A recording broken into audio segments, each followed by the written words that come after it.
Assunto bem chato.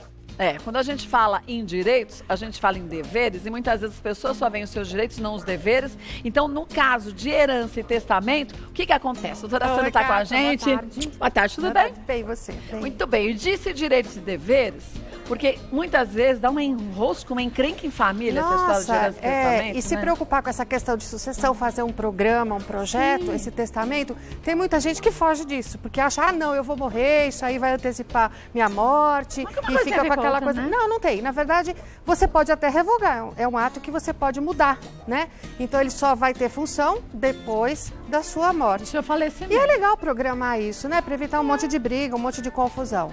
Agora, como que é a nossa lei para isso, a gente vai explicar com a doutora Sandra Daniotti também. Mas a gente pediu para fazer uma matéria com telespectadoras nossas, a Carolina, que recebeu uma herança do pai por meio de um testamento público, e também a Martinha, que recebeu uma herança do avô através de um testamento particular. Tem diferença disso tudo? A gente vai te explicar. Veja a matéria aí.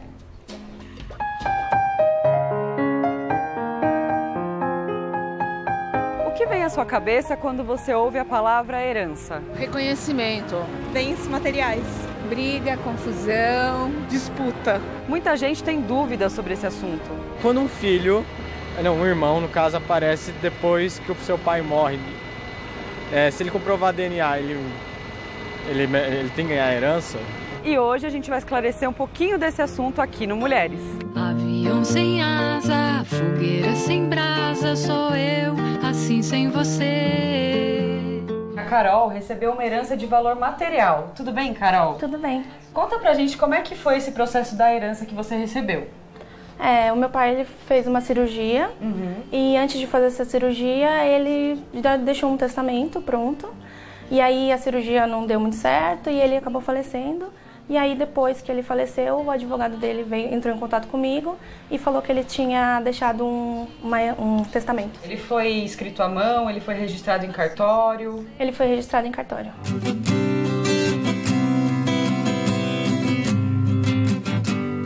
Testamento público normalmente é o mais usado, aquele que as pessoas vão ao cartório, ao tabelião de notas e celebram o testamento. Para isso precisa de 2 testemunhas e é uma declaração de última vontade, onde a pessoa vai dizer para quem ela quer deixar 50% dos seus bens, porque é o valor que a pessoa pode deixar para uma outra pessoa. E essa outra pessoa também tem algumas limitações legais, né? Então a lei, ela estipula toda uma limitação para você fazer um testamento, mas é tranquilo de fazer.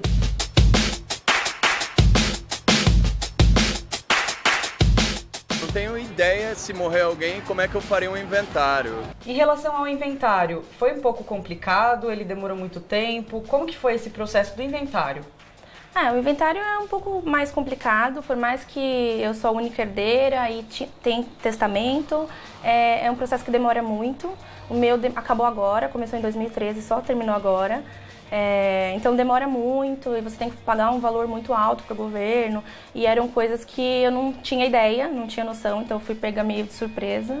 É meio complicado, assim, mas eu também, então como a gente já tem um advogado, então não foi tão complexo para mim, porque ele me ajudou com isso, mas é um processo bem longo. Você acha que é mais importante a herança material ou sentimental? Sentimental. Essa crise que a gente está atualmente, algo material seria ideal. Mais pelo lado material, nas necessidades de hoje, né? Quando se fala em herança, as pessoas pensam geralmente no lado material. Mas como no caso da Martinha, por exemplo, o lado sentimental contou muito mais, né? Sim, eu tenho bastante carinho. Eliana, faça a minha vontade ser executada. Tu tens a faca e o queijo na mão. O Fusquinha deverá ir para as mãos de Martinha. Meu tio-avô, a gente sempre foi muito próximo, ele brincava comigo sempre e tal, e ele me levava para dar voltas na cidade com o Fusca dele. E aí eu sempre falava, quando eu crescer eu quero ter um Fusca. Aí chegou uma hora que ele começou a falar que, vou deixar o Fusca pra você então, quando eu morrer. Aí ele faleceu em 2014 e deixou pra mim. Como é que foi esse processo do testamento? Você me disse que ele deixou um testamento pra vocês, mas foi escrito a próprio punho dele, né? Isso. Todo esse processo precisou de um advogado ou a sua família mesmo que fez por conta própria? Como que funcionou? O advogado mediou toda essa situação pra fazer a escritura do inventário e tal, sempre ajudando minha família. Mas foi bem tranquilo. Depois que passaram pro meu nome, eu só fui trocar o nome do documento do carro. Existe o outro tipo de testamento, que é o testamento particular, que é esse que pode ser feito à mão, né? E a pessoa só vai declarar esse testamento, ela pode guardar com ela, para isso precisam de 3 testemunhas, e depois ela só vai declarar isso depois da morte, né? Ninguém precisa saber, ela pode guardar debaixo do colchão esse testamento. Não é muito usado, tá? Até porque para ele ser cancelado, para ele ser questionada a validade dele é muito fácil. É melhor que seja público na frente de um tabelião, porque aí tem menos chance de alguém invalidar aquele testamento. Herança dá rolo, sempre dá rolo na família aí esse negócio. A herança que eu deixaria hoje é algo relativo à educação. Deixaria educação para os meus descendentes. Um bom exemplo meu para os meus filhos e, lógico, algum bem para eles. Porque material não dura para sempre.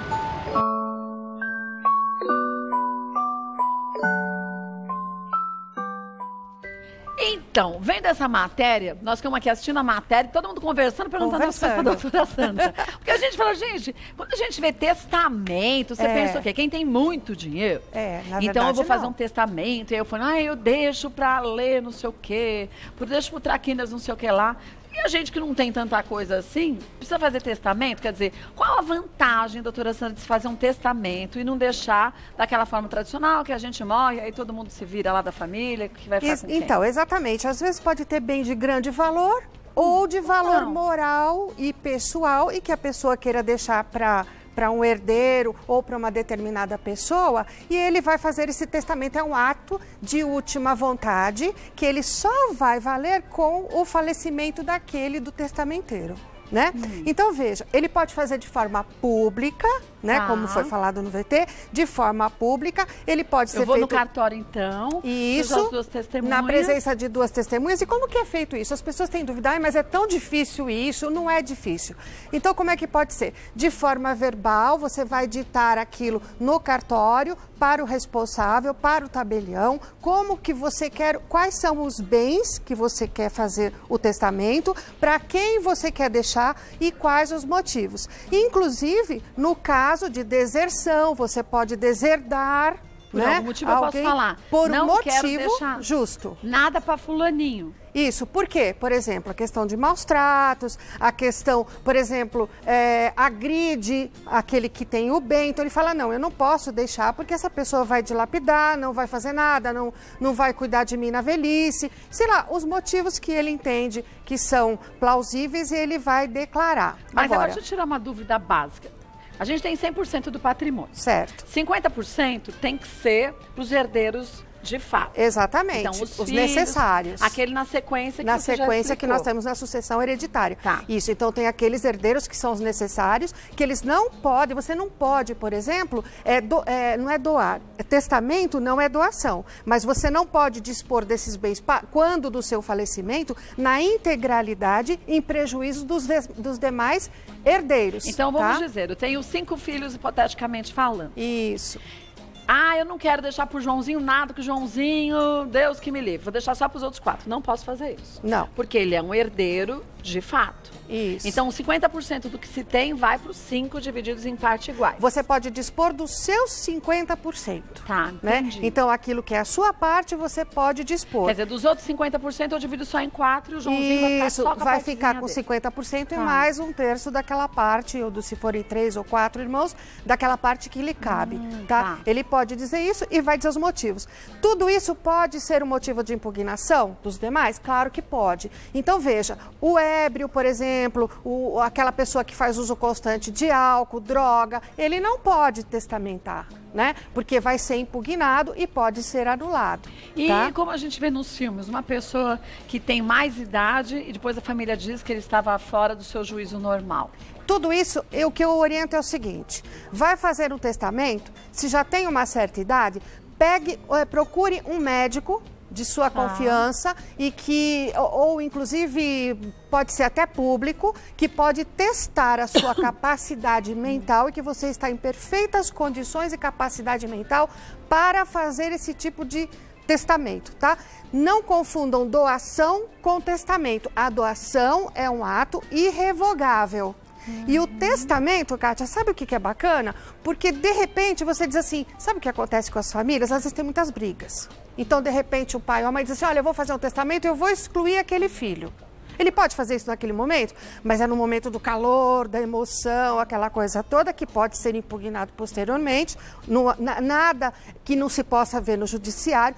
Porém, amanhã eles fazem as pazes. E ele viu que ele agiu assim com extrema emoção. Então, ele pode ir lá e modificar e revogar aquele. Qual que vai valer? É bom, importante saber isso. Vai valer sempre o último. E ele só vai ter validade efetiva com o falecimento do testamenteiro. Agora, financeiramente falando, para quem vai receber essa herança, é melhor receber por testamento ou através de inventário? Porque inventário se paga um imposto gigante, não paga? Mas veja só uma coisa, Kátia, o que é importante a gente saber é o seguinte, o testamento é um ato que você faz em vida.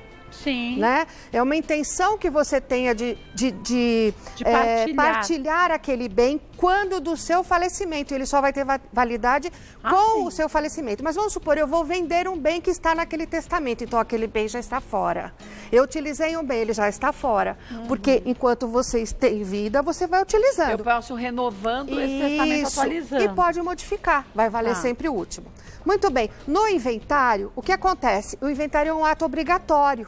O testamento não, mas o inventário sim.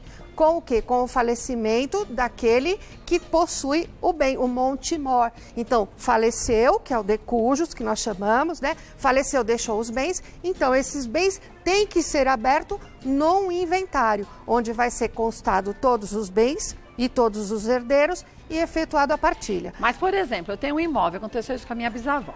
Aí tinham, sei lá, quantas pessoas que faziam parte do inventário.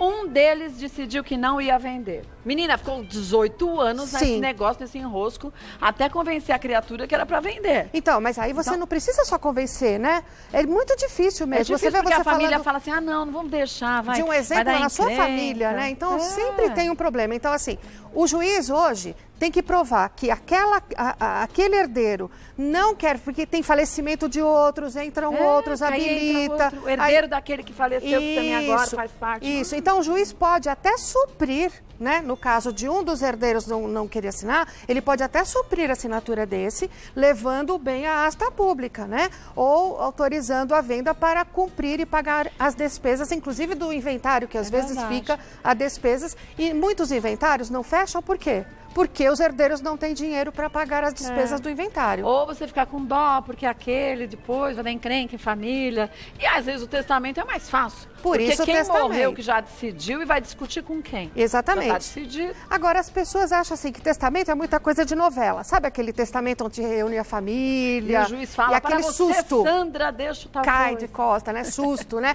Testamento cerrado, que é em pouco uso hoje, mas é o que a gente vê muito em filme e novela, que é muito, assim, interessante. Como que é o testamento cerrado? Ele a pessoa tem a vontade, ela descreve no papel dela. De próprio punho. Ela vai lavrar isso em cartório, né? E aí é cerrado porque ele é costurado artesanalmente. Primeiro ele é lacrado com vela quente. Que nem faz no filme, joga a vela, depois vem com um carimbo. Exatamente, olha que bacana. Selar, né? E depois costurado. Então, o que a gente vê nas novelas, nos filmes, aí guarda no cofre, que as pessoas estão chorando, guarda no cofre. Só que o grande problema de testamento particular e cerrado é que, na verdade, isso não fica lá no cartório. Isso fica com o autor da herança. Mas aí ele morre, o espertinho que tá com ele vai lá, cata o papel e pica. Queima, rasga, some. Por isso que é importante eleger, né, um responsável, né, para que eles tenham a responsabilidade de abrir.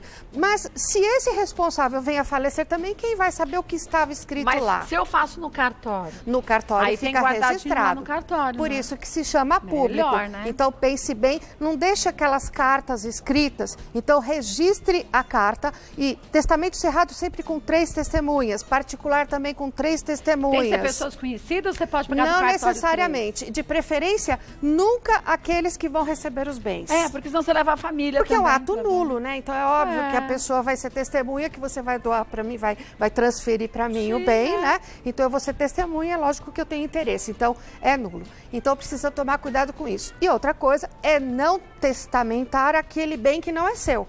Tá? Assim, não vou pôr a tua casa no meu Mas bem. existe, infelizmente, as pessoas acabam fazendo uma confusão nos bens, que casa, então você casa, Kátia, e você tem um bem que vem lá atrás, certo? Então você faz um testamento e aquele bem que está lá atrás, com o seu segundo casamento, terceiro casamento, então não vai... Ele não entra na partilha. Não entra, exatamente. Então veja, aí você resolve fazer um testamento em que você vai deixar aquele bem para o seu atual esposo. Muito bem. Só que lá atrás você tem filhos do primeiro casamento. Ele já tem dono lá atrás, né? Exatamente. Então é nulo, você concorda? Concordo. Então o que acontece? Recebeu nessa situação, vamos para o judiciário e pede anulação. Agora, em termos de dinheiro, o inventário, qual a porcentagem dos bens que vai de imposto? No testamento, quando você recebe esses bens, eles são de forma gratuita. Então, se você recebeu, você não tem nada a ver com isso. Então, não vou, vamos dizer, eu deixei os meus bens para você, você não vai pagar nada. Não. E agora, no inventário, você está recebendo de herança, então aquele que recebe é a mesma coisa de doação. Aquele que recebe em doação, aquele que recebe em herança, o que ele tem que fazer, Kátia? Ele tem que pagar os impostos. A gente paga imposto para tudo, né? Mas daqui a pouco vão achar que a gente tem que pagar imposto para morrer. Não é? Você tá morrendo, você tem que assinar lá. E não tem, Kátia. Então, recebeu em herança, está no inventário, o que tem? Qual que é o imposto? A gente não vai fazer um cálculo aqui, que ele é bem complicado para fazer. Mas gira em torno de 4% do Monte Mor. O que é o Monte Mor? É todos aqueles bens deixados. Mas valor venal, porque do imposto então, do nós IPTU temos, tem um outro valor. Então, nós temos o valor venal, que é o valor que é aquele que consta naquele imposto que você recebe, né, da prefeitura. E tem o valor referência, que você entra no site da prefeitura, que é um pouquinho maior que o valor venal. É 4% sobre aquele valor. Mas vamos supor, houve o falecimento, vamos supor um valor redondo, 100 mil reais. Tá. Mas houve o falecimento de um do casal, ou o marido ou a mulher. Então o imposto é devido na proporção de 50%. Sim, que é a parte de que você vai inventariar, certo? Então é o valor venal desses bens. Gira em torno de 4%, que é feito através do site da própria Receita, né, direitinho, ou nos cartórios, que você pode até fazer no cartório, e tem que fazer esse recolhimento, senão o inventário não sai. Vamos fazer testamento todo mundo. Melhor. E assim, toma cuidado. Se você fizer doação, hoje eu tô brava, vou brigar com todo mundo, vou deixar só para esse, vou doar todos os meus bens para esse e não vou doar para aquele. É irrevogável. Agora, amanhã faz as pazes. E como é que faz? Você volta lá e fala... Não dá, é doação. É irrevogável. Não, mas você então, já entregou? O testamento, sim, Kátia. Então é melhor não doar. Mas doação você paga imposto? Paga imposto. Paga imposto. Aquele que recebe... testamento, que aí só conta depois que a gente morre. Não é verdade? E você pode ir mudando, né, Kátia? Olha, então eu não quero mais, fiz as pazes, ou eu percebi que aquela pessoa não é digna de receber os meus bens, então o que eu vou fazer? Eu vou mudar. Então vai valer sempre o último. Legal, e faz né? no cartório, não faz em casa, porque senão já viu, vai dar chabu também. Já volto. Gente, como é complexo. Com a doutora Sandra Daniotti, tem muita dúvida que surgiu. Vamos ver a primeira de quem é? Vamos lá. Olha, a Paula. Fui adotada legalmente com a morte da minha mãe. Fui abusada pelo meu pai adotivo aos 10 anos. Afe Maria. Fugi e nunca mais voltei. Tenho direito aos bens que minha mãe deixou? Olha, veja só. Aí me parece que ela sofreu abuso, que é um ato de indignidade, né, da parte do pai. Mas a adoção, ela é irrevogável. Mesmo que tenha sido abusada pelo pai e tudo mais, ela faz jus ao recebimento da herança deixada pela mãe, sim. Não importa quanto tempo. Não importa. E não há diferença entre filho adotivo e legal. Não existe. Filho é filho. Filho é filho. Não existe filho legítimo, filho adotivo. Hoje não existe mais essa designação. Mas então, ela falou que ela foi adotada legalmente. Isso. A gente sabe que antigamente, em algumas famílias, fulaninha teve um filho, não quer mais, vai poder criar, eu crio. Isso. Também entra nessa partilha? Não, então veja só. Criar uma pessoa, né, não significa que ela passe a ser seu herdeiro. Então, é interessante, é importante que faça a adoção, né? Ou que, por exemplo, a guarda. A guarda dá o direito ao recebimento de herança? Não. Né? Então, a adoção que é plena, que dá os mesmos direitos aos filhos, tá? Tá. Então, a Paula tem direito sim à herança da mãe. Vamos ver mais uma? Raul, vivi em regime de união estável por 20 anos. Ela comprou um imóvel. Após o falecimento dela, descobri que este imóvel está só no nome dela e que ela também fez um testamento deixando para os filhos, me excluindo. Como posso reverter? Olha, veja só, essa questão da reversão. Se viveu em união estável, sempre é importante fazer o reconhecimento da união estável, porque com o falecimento de um deles sempre dá esse tipo de problema. Então, quais os bens que entram na partilha? Os bens adquiridos na constância desta união. Muito bem. Se ela adquiriu na constância da união, ela comprou um imóvel, deixou só no nome dela, veio a falecer, só que provavelmente já devia saber, ou tinha algum problema de saúde, a gente não sabe, deixou para os filhos. Pode isso, deixando o companheiro de fora?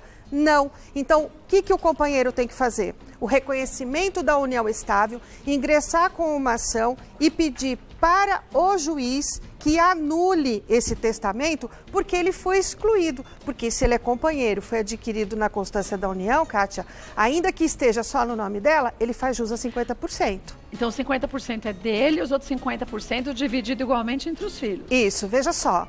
Nós temos hoje essa questão da divisão entre companheiro e casamento, não é isso?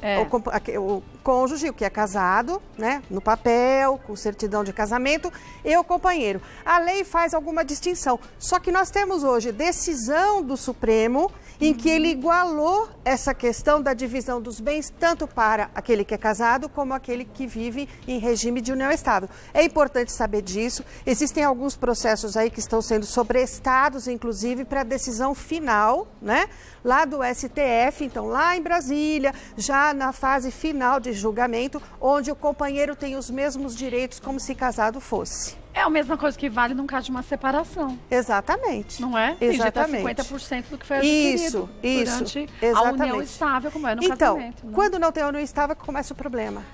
Então compra só o imóvel só no nome de um, aí vem o falecimento, quer dizer, faz um testamento sem o outro saber, porque só descobre o testamento quando morre, quando morre. Então aí descobriu que passou para os filhos. E aí pode? Não, deixou alguém de fora? Então o judiciário é que vai dizer. Então busque o judiciário. Então, Raul, vá atrás dos seus direitos, né? Exatamente. Vamos ver mais um? Eliseu, tem uma certa quantia em patrimônio. Por motivos de brigas, não quero deixar nada para minha filha e esposa. Afe Maria. Eliseu, que magoazinha nesse coração. Viu?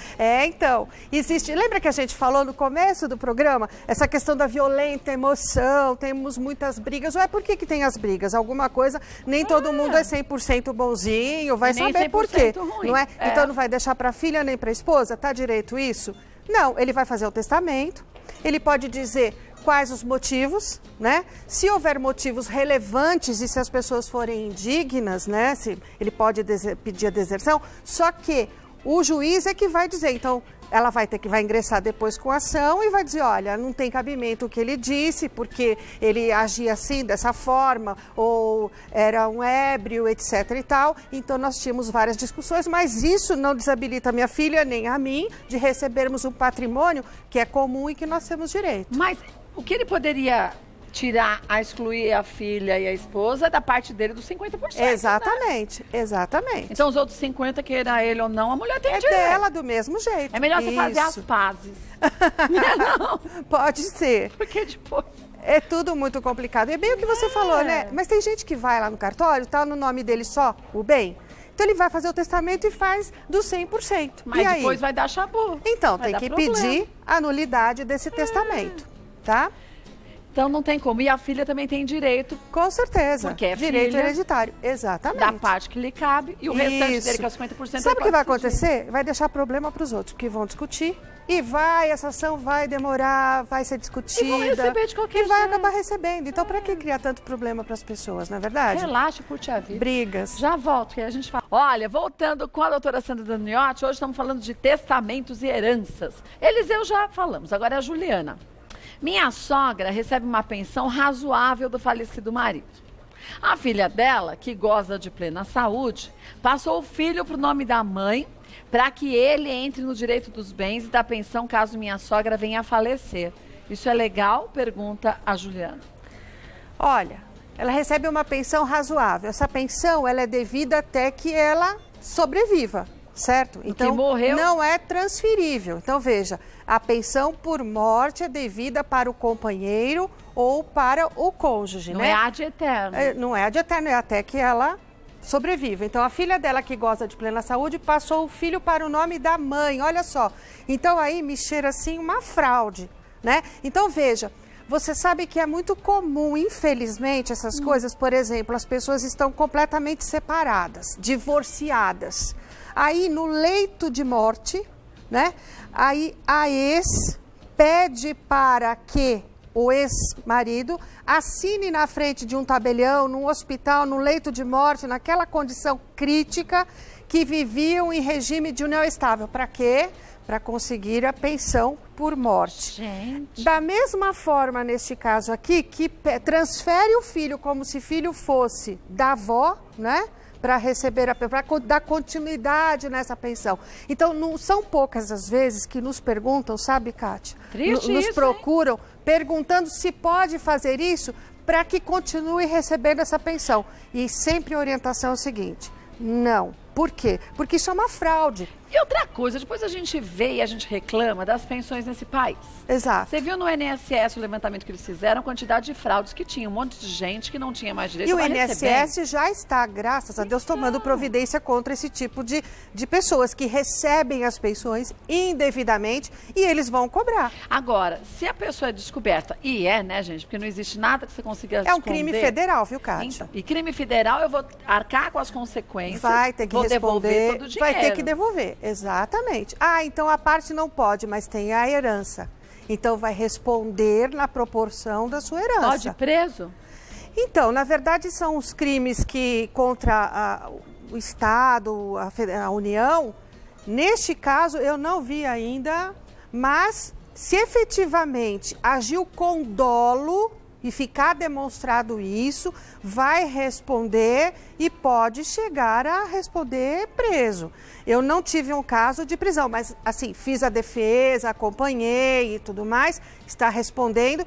Todo ato tem direito a se defender, certo? Sim. Agora, esse papo de dizer assim, não, chegou lá e pediu para eu assinar, disse que conseguia essa pensão facilmente. Que era legal. A gente tem sempre que duvidar do que é muito fácil. Tá? Então, como por exemplo, você vai transferir um filho seu para sua mãe, porque assim ela tem uma pensão robusta para continuar recebendo. Então, quer dizer, é achar que todo mundo não tem tonto, raciocínio, né? Exatamente. Então vai ter que provar isso. Gente, só se fosse adoção, né? Adoção, judicialmente falando, não estou falando aquela adoção brasileira, hein, gente? Que é ilegal, que é registrar uma criança no seu nome. Como se seu fosse. Para ter direitos, né, de herança, recebimentos e tudo mais. As pessoas fazem loucuras. E procure pensar muito bem antes de fazer, porque depois você vai responder por crime e é muito sério e é grave. Ou é legal ou é ilegal. Não tem mais ou menos legal. Não tem, Kátia. Não. Vamos ver mais uma, é a última. Júlia, eu não tenho nenhum contato com meu pai. Quando ele falecer, terei direito a alguma herança? Como ficarei sabendo disso? Olha, veja só. É importante até essa pergunta para dizer o seguinte, o testamento ele é um ato revogável, porém, existem circunstâncias em que não se revoga. Então, o reconhecimento de um filho num testamento é irrevogável. Então, se a pessoa não, a família não sabe que não tem sabe, outro filho. Teve um filho fora do casamento. E aí ele coloca lá, meus filhos, Joãozinho, Maria, Foi Juliana. bom falar isso, Kátia, porque o testamento é sigiloso. Ninguém vai saber o conteúdo, só após a morte.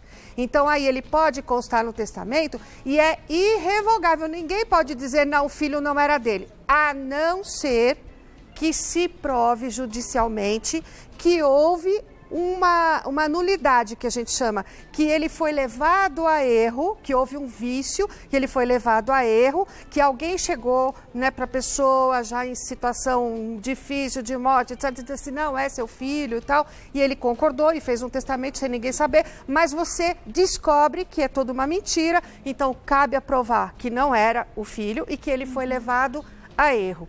Então, Por exemplo, tem direito à herança? Tudo isso é discutível, tem que provar que realmente é filho, tem que passar pela via crucis do judiciário. Ela só perdeu o contato com o pai. Não tem contato. Então, essa questão de não ter contato, veja só, você pode perder essa herança por deserção.